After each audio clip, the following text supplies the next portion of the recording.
Oya, mambo vipi? Basi kumbuka kama hujasubscribe kwa channel yangu, usubscribe. Sasa kuna kitu moja nataka niwaambie vijana wa Tanzania, tena Chuga na Chugastan. Kumbuka usiringe sana, kwa sababu hata ukumbuke ukiwa kijana uko unataka kuoga huko mtoni kama samaki. Sawa? Sasa hivi umepata vicheda nini unaturingia. Hapana. Maisha ni yale, mwendo ni ule. Kwa hiyo wewe ulichonacho kumbuka ni Mwenyezi Mungu amekupa. Maringo weka pembeni, onyesha wenzako jinsi ya kusolve problem wapate nao pesa. Kwa sababu shida mingi ni pale unapozitatua. Ukitatua shida unapata pesa. Kama huwezi kutatua shida huwezi kupata pesa. Huo ndio ukweli. Kwa hiyo watu wengi mnataka mjifunze kwamba watu wengi wanaopata pesa ni kwa sababu ya kutatua shida. Let's say kama unafanya bodaboda, umetatua shida ya usafiri. Kama unatengeneza nyumba, umetatua shida ya kuwa na nyumba.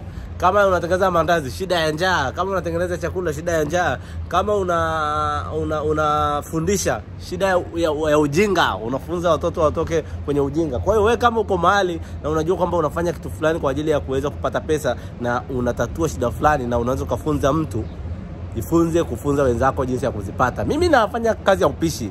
Na watu wengi Arusha mnajua ni kazi ya mlamba mwiko. Nataka muelewe kwamba hii kazi ya ulamba mwiko ni kazi nzuri sana. Tafuteni jinsi ya kutoka, nenda kajifunze ulamba mwiko.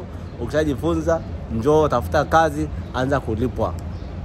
Yani minimum sana kichuga pale ukosi 300 zako, 400, 500 mpaka 600.